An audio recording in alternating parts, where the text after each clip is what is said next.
lillahi lana wa lahumul fatihah. A'udzu billahi minasyaitonir rajim.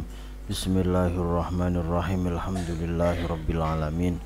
Arrahmanir rahim. Maliki yaumiddin. Iyyaka na'budu wa iyyaka nasta'in. Ihdinas siratal mustaqim. Siratal ladzina an'amta 'alaihim ghairil maghdubi 'alaihim waladdallin. Rabbi ighfirli wa liwalidayya wa lil mu'minina amin. Bismillahirrahmanirrahim.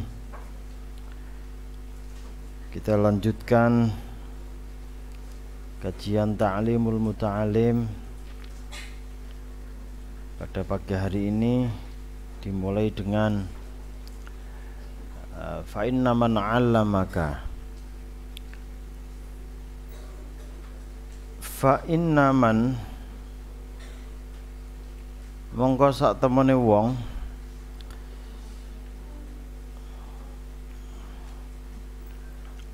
fa inna man mongko sak temene wong 'allamaka kang mulang sapa man ka ing sira harfan ing sak huruf mimma saking perkara tahtaju kang butuh sira ilaihi maring ma fiddini ing dalem agama fahuwa mongko iku utawi man iku abuka dadi bapak sira, dadi bapakmu fiddini ing dalem agama. Orang yang telah mengajarkanmu satu huruf yang berkaitan dengan masalah kebutuhan agama untuk beribadah, maka orang yang mengajarkan tadi itu sudah dianggap sebagai bapakmu, sudah bisa dikategorikan sebagai orang tua kita, tetapi fiddini ing dalem agama.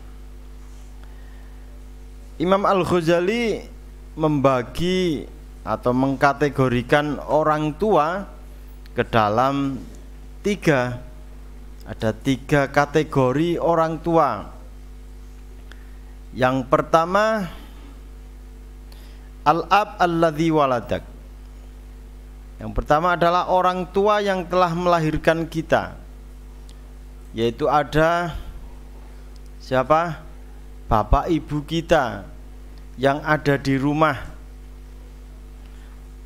Itu orang yang telah melahirkan kita. Maka orang tersebut wajib kita khidmati, wajib kita taati, dan kita harus berbakti kepadanya. Ini secara umum berlaku untuk orang tua. Jadi kita wajib mengikuti, kita wajib taat kepadanya. Kemudian yang kedua, al-ab alladzi zawajak. Jadi orang tua yang telah mengawinkanmu atau menikahkanmu, alias moro tua. Ini secara otomatis orang tersebut adalah sebagai orang tua. Maksudnya adalah kalau yang mengawinkan sebenarnya adalah dari pihak perempuan. Nah, tapi walaupun dari pihak perempuan, dari pihak laki-laki juga disebut sebagai orang tua. Bukan hanya dari pihak perempuan saja, tapi kita anggap sebagai orang tua kita karena telah ada hubungan perkawinan. Nah, ini orang tua dilihat dari sisi hubungan perkawinan atau pernikahan. Ini juga wajib kita taati. Jadi ketika besok kalian sudah nikah, dapat orang tua yang kebetulan orang tuanya agak apa? Bawel. Nah, itu juga harus kita hormati. Jangan mentang-mentang sampean ora wong tuaku ora sing melahirkanku terus tidak dihormati, enggak boleh. Tetap kita harus taat selama itu tidak bermaksiat atau tidak melanggar syariat. Ada yang melahirkan, ada yang mengawinkan, dan yang terakhir adalah al-ab alladzi 'allamak. Jadi orang tua yang telah mengajarkan kita, orang tua yang telah mengajari kita atau guru kita, itu juga dianggap sebagai orang tua. Maka kita wajib hukumnya untuk patuh terhadap para guru. Ini menurut Imam Al-Ghazali. Nah, melihat redaksi teks yang ada di sini, harfan, walaupun satu huruf, itu memang sangat berarti.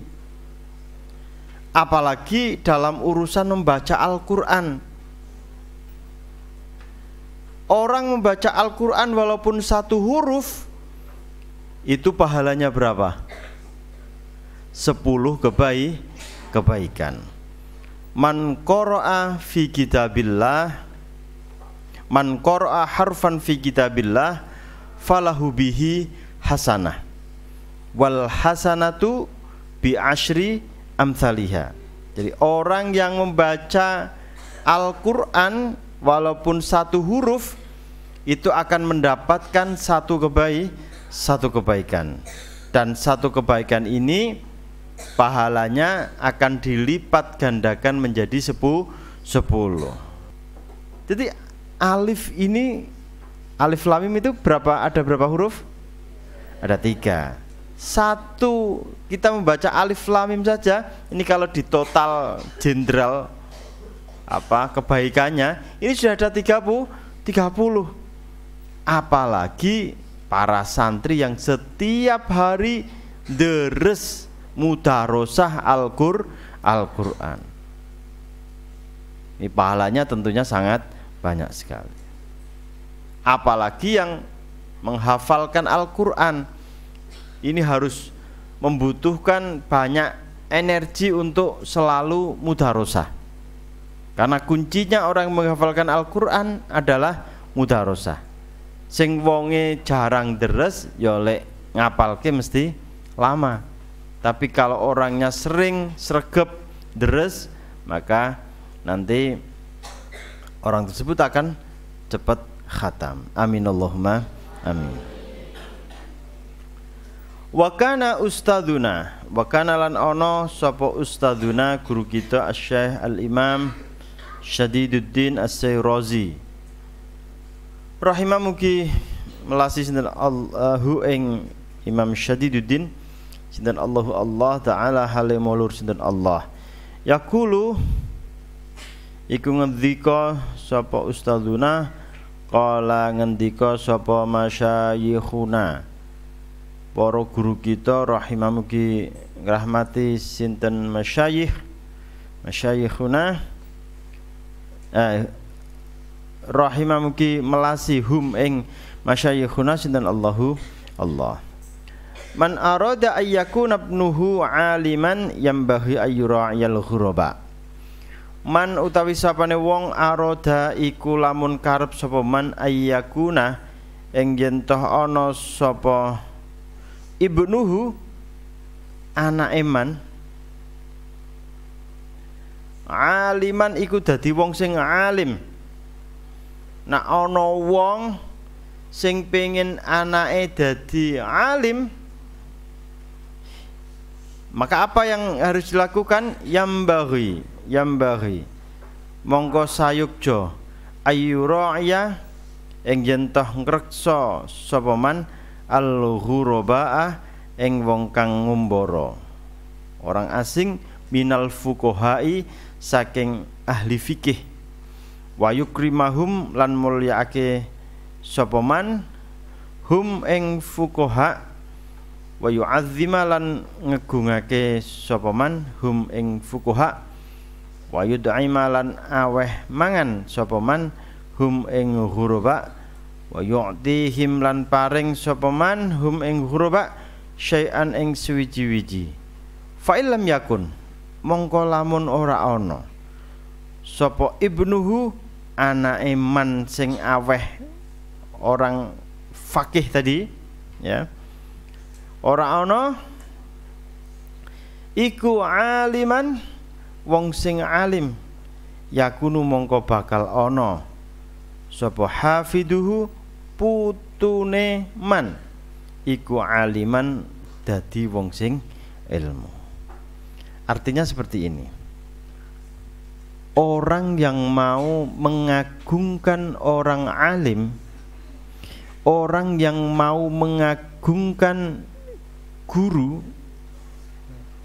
gurunya, entah itu dengan cara memuliakan, mengagungkan, memberi makan ya, dan memberi hal-hal yang baik kepada orang alim atau gurunya tersebut, maka ini janjinya, maka anaknya tadi, anak orang yang mau memuliakan tadi, pasti dia akan menjadi orang alim.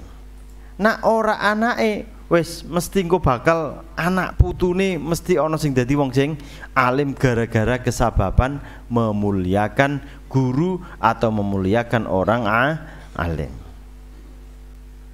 Makanya banyak sekali contoh-contoh hal seperti itu. Seperti siapa? Mbah Abdul Fattah, bapaknya ibu itu. Jadi ketika sedang ke Kudus, ke gurunya ibu, itu selalu membawa hal-hal yang menyenangkan kepada gurunya ibu tadi. Entah itu nanti membawa oleh-oleh ya, membawa oleh-oleh lah. Ini kenapa kok di pesantren ada tradisi membawa oleh-oleh kan seperti itu kan? Ya, ketika habis dari pulang ya, karena ingin memuliakan guru. Alias ngalap berkah. Janjinya di sini.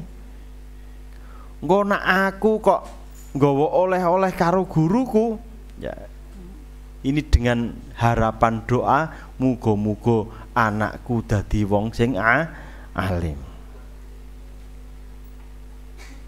Ini sudah dipraktekkan semuanya di lingkungan pesantren. Sama ketika Abi datang ke gurunya Abi, ke entah itu ke Meranggen, entah itu ke doa, ke Jogja, ini juga sama.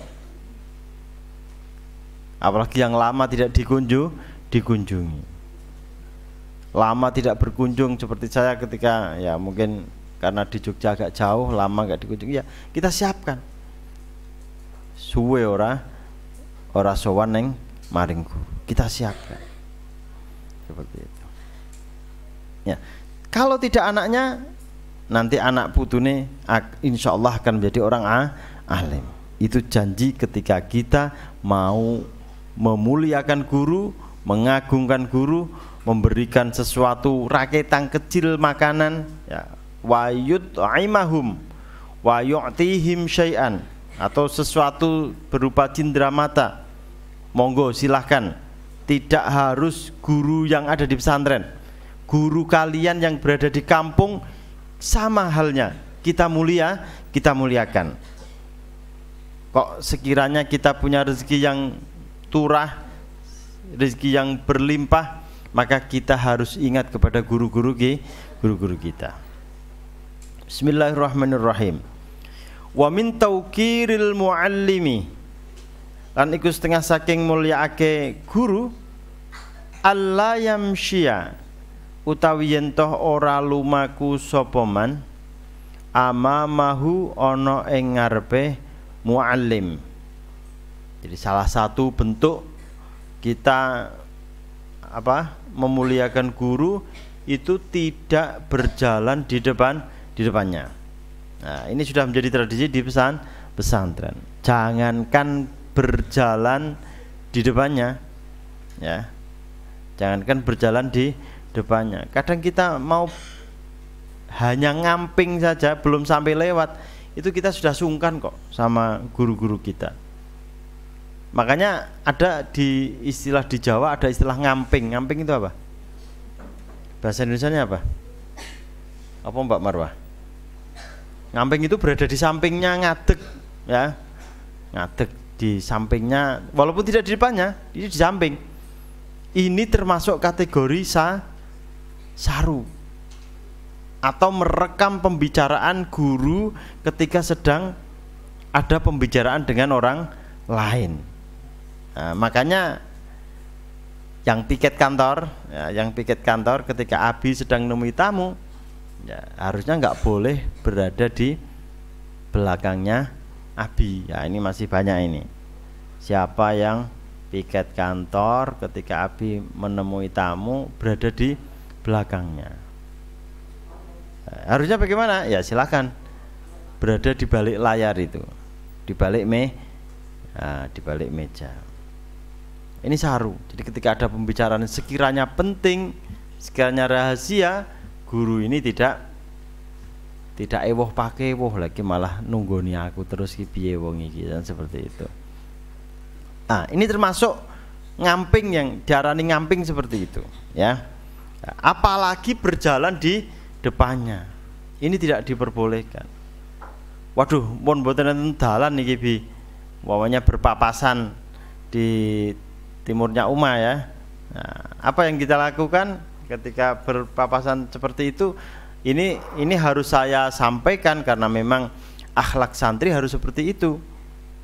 Ini bukan hanya dipraktekkan di Asnawiyah saja, tetapi harus dipraktekkan ketika di rumah juga, wajib hukumnya. Ketika kita berpapasan dengan orang tua kita, ketika kita berpapasan dengan guru yang telah mengajarkan kita alif ba ta di kampung, itu juga harus wajib diperlakukan sama. Ini jangan beranggapan ini hanya berlaku di pesantren saja, jangan. Kalau ada kata-kata guru, itu berarti untuk umum, semua guru kita. Ketika berpapasan, biyen kae sing ngajarke aku alif ba ta, aku tak minggir dulu. Ketika ada gurunya sedang lewat, kok dalane sempit, maka harus memprioritaskan jalan itu untuk guru. Walaupun gurunya tadi tidak pakai forerunner, tidak pakai pengawalan. Anak-anak polisi nggo forerunner kan minggir kabeh. Walaupun gurunya itu sendiri, berjalan sendirian, sudah sepuh, lek mlaku tunuk-tunuk, nah ini maka harus diprioritaskan. Dinteni sik, lebih baik kita berhenti dulu, carikan jalan untuk guru kita, biar beliau lewat terlebih dahulu. Ini adab yang tertulis di pesantren. Maka tidak boleh dihilangkan adab-adab seperti ini. Ini sudah sesuai dengan syariat Islam. Bagaimana kita mengagungkan seorang guru. Allah yamshiya amamahu, tidak boleh berjalan di depannya. Kita tunggu dulu, biar beliau lewat terlebih dahulu. Wala yajlisa makanahu, lan ora lungguh sapa man makanahu ana panggonane muallim. Contohnya mana? Contohnya di tempat pengimaman umpamanya. Wah, ini tempat pengimamane guru, maka saya tidak berani menempati tempatnya pengimamane guru. Atau kalau tidak, di kursinya guru. Nah, saya masih ingat betul ketika saya mondok dulu, ada kursinya guru, ada kursinya kiai. Ya, kita hanya bisa mendekati saja, nggak berani yang namanya, bahkan kadang demek ora wani, apalagi sampai menduduki kursinya guru. Ini namanya su'ul adab. Paham nggih? Ya, wala yajlisa makanahu. Nah, ini wala yabtadi al kalama lan ora ngawiti sapa man al kalama ing omongan indahu ana sandinge muallim illa bi iznihi angin kelawan izine muallim wala yuksirul kalama lan ora ngakehake sapa man al kalama ing omongan indahu ana ing sandinge guru. Nah ini ketika kita sowan ke guru ya, kita secara etika ini kita membicarakan etika pesantren.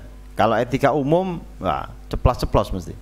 Tapi kita sebagai santri, sebagai orang pesantren punya etika yang luhur, punya etika yang mulia sendiri. Ketika kita sowan guru, maka kita akan diam dulu sebelum ditanya. Kondi mau mbak, umpamanya seperti itu. Baru kita bicara. Atau ditanya, piye, apelah opo, seperti itu. Baru nanti kita berani matur. Jadi etikanya kita jangan membuka pertanyaan dulu. Jadi di hadapan guru kita diam dulu, pasti guru tadi akan pangerten. Piye mbak, piye kang, apelah po kang, seperti itu. Jadi diam dulu. Tidak memulai pembicaraan. Wala yabtadi al kalama, tidak memulai pembicaraan. Dan tidak terlalu banyak bicara di depannya guru. Bahkan ngobrol. Nggih, niku wau niku enten kecelakaan. Kecelakaan ini niku ngeten. Oh, ngomong ra iso diselo.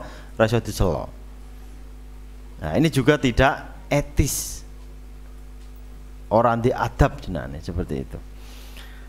Wala yas'ala lan yen toh ora takon sapa man hu ing guru syai'an ing suwiji-wiji inda malalatihi ing dalam nalikane bosene guru. Kita melihat sikon, situasi dan kondisi. Ketika guru kayaknya kok ini sedang sakit ini guru kita kok kayaknya sedang nggak enak badan, maka kita jangan pernah menyampaikan atau melontarkan berbagai macam pertanyaan. Kita melihat situasi. Wah, ini kayaknya nggak pas. Oh, ini kayaknya ibu sedang duka. Ketika sedang duka, ya wis, kita nggak usah sowan dulu, kita tahan dulu seperti itu. Jadi ketika pas duka atau pas sakit atau pas apa ya, kita tunda soalnya. Ini nggak boleh, nggak etis. Inda malalatihi wa yura'iyal waqta wa yura'ya lan jentoh ngreksa sapa talib al waqta ing waktu. Nah, ini kita harus tahu waktunya, kapan saatnya guru itu istirahat. Nah, sama seperti kita sowan ke Kudus, sowan ke guru-guru kita, ke Jogja, ke Meranggen, seperti itu. Kita ngejam. Biasanya kalau di tempatnya kiai-kiai besar itu sudah ada jamnya. Jadi diperbolehkan sowannya jam berapa. Kita titeni. Kalau tidak ada tulisannya kita ingat-ingat. Oh, ini kayaknya Mbah Yai jam segini ini saatnya tidur, saatnya istirahat. Maka kita jangan mengganggu waktunya istirahat. Ada lagi, ini saatnya Mbah Yai sedang ngaji atau nuturi. Maka ini baiknya jangan sowan ketika ada kegiatan yang dilaksanakan oleh guru kita. Ini biasanya ada beberapa tamu ini, ya, tamu baik itu dari wali santri maupun dari luar. Ini sampean tak kandhani. Jadi kalau mertamu di tempatnya kiai, upayakan jangan habis maghrib. Wes umum ini. Ketika sowan di tempatnya kiai kok habis maghrib, mesti Mbah Yai ini ngajar. Karena ini kegiatan umum. Itu pasti. Pasti sedang mengajar. Makanya kita hindari sowan ke kiai ketika jam mengajar. Atau jam malam, terlalu malam. Sampean mertamu neng gurune sampean jam 12 bengi terus piye aja. Lagi enak-enak istirahat sampean ganggu. Padahal Mbah Yai niku jadi kiai niku jam 3 kudu wis tangi. Aja kok kiai tangine malah jam 5:30 ini dudu kiai berarti. Mbah Yai niku tangine jam 3 malam sambil mendoakan santrinya. Maka jangan diganggu. Sampan mertamu jam 12 malam, nah nanti Mbah Yainya ketika mau bangun jam 3 ini agak terasa berat kan mesakaken asing-aslinya tahajud dengan enteng, akhirnya malah tahajudnya rada abot. Karena apa? Karena lek mertamu orang ngejam. Lek mertamu jam 12 ngobroli suwe ora bali-bali sampai jam 2. Akhirnya Mbah Yai ini sare malih 1 jam, cuman 1 jam. Akhirnya kurang tidur. Nah ini harus dijaga. Ayyura'yal waqta, jaga waktu. Ora anggeran. Sampean sok nak pun dados alumni, nak ape sowan neng ngene ibu ane bapak.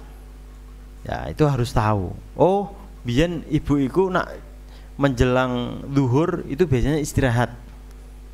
Atau kalau menjelang asar biasanya istirahat. Yang paling enak sowan di tempatnya kiai itu adalah ketika sholat jamaah, ketika sholat maktubah, nyegat di masjid atau nyegat di pintu rumahnya kiai tersebut.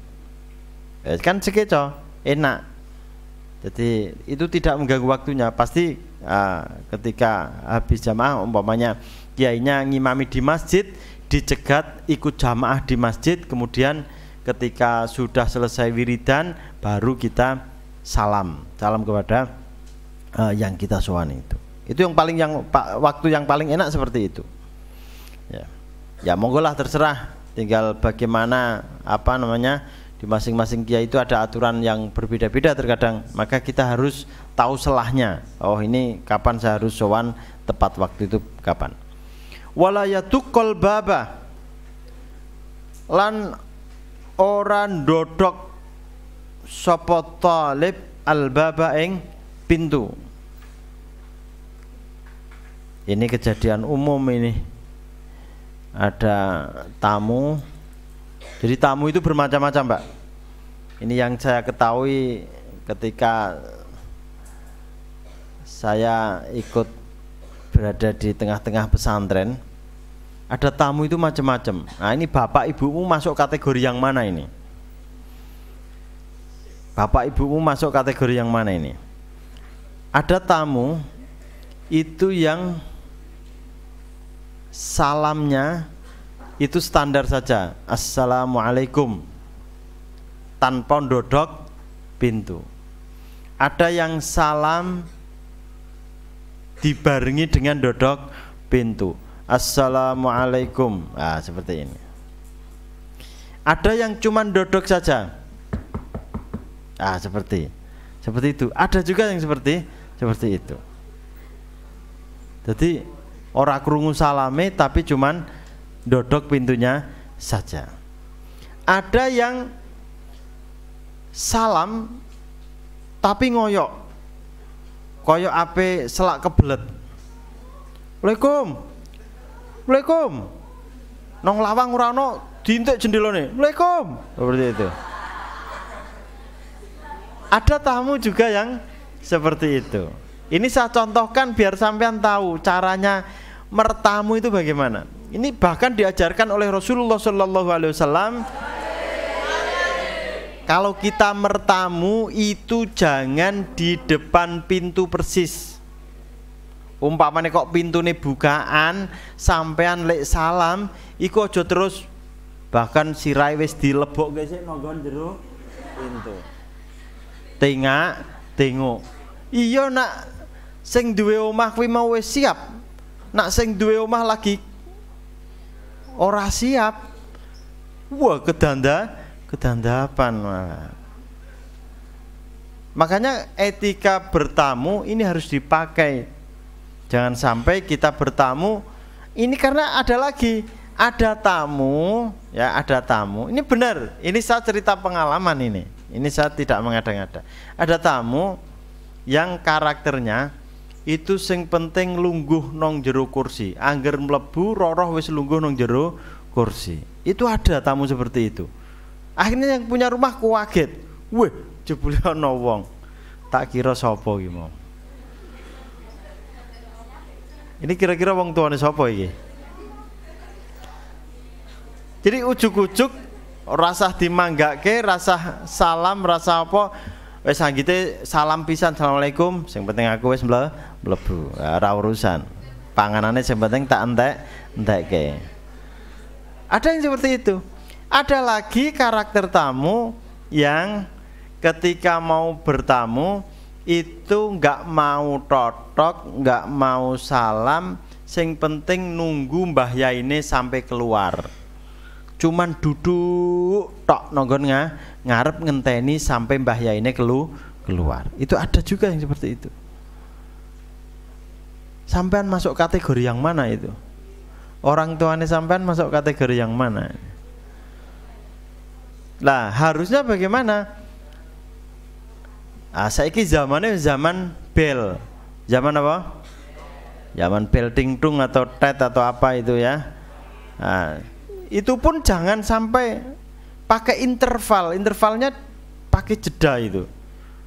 Ting tung. Kira-kira dijeda 1 menit. Ora kok ting dung ting dung ting dung ting dung. Wah, malah gitu lah. Nan iki. Wah, payah ya. Iso-iso konslet malah ya.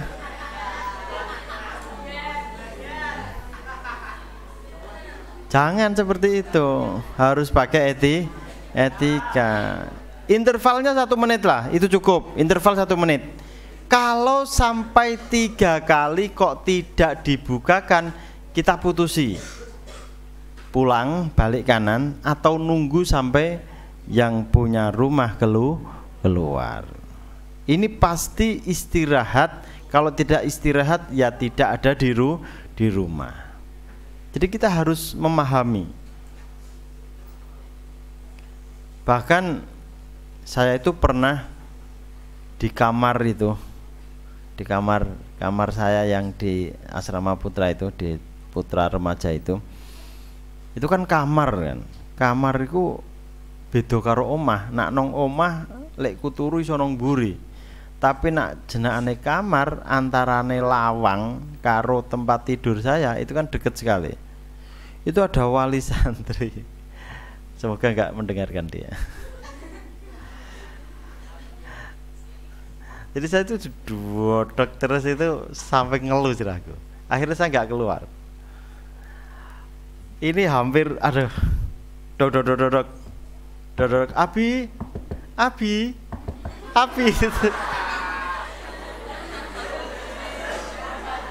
Aduh. Aku stres memang jero ape metu piye, ape ora metu piye. Akhirnya tak tinggal turu sisan. Makanya ini harus harus dipakai, etika seperti itu harus dipakai. Nah, kalau santri bagaimana? Kalau santri nggak usah dodok ah. Kalau kalian salam itu suaranya kok jero buanter wisan Kang. Atau santri putri yang sedang ngantar barang di tempat saya, ada yang ngantar barang di tempat saya kemarin ada itu. Langsung mlebu, buka lawang mlebu. Waduh payah iki. Salam dulu lah, salam dulu, harus pakai etika. Salam dulu. Assalamualaikum. Salamnya juga ojo ting tung jangan seperti itu. Salamnya pakai interval maksimal 3 kali maka sudah selesai. Jangan dilanjut. Ini santri kalau tidak diajari seperti ini nggak akan bisa ini. Etika yang harus diajarkan seperti ini, walaupun sampai etika yang paling kecil. Bagaimana cara kita meludah itu ada etikanya. Bagaimana kita mengupil, ya kan? Juga ada etikanya. Lagi ngobrol karo konco-koncone ngupil, wah itu gede. Untuk harta karun. Ya jangan seperti itu, nggak boleh. Semuanya ada etikanya. Jadi ini gitu. Jadi ketika salam pakai interval, assalamualaikum.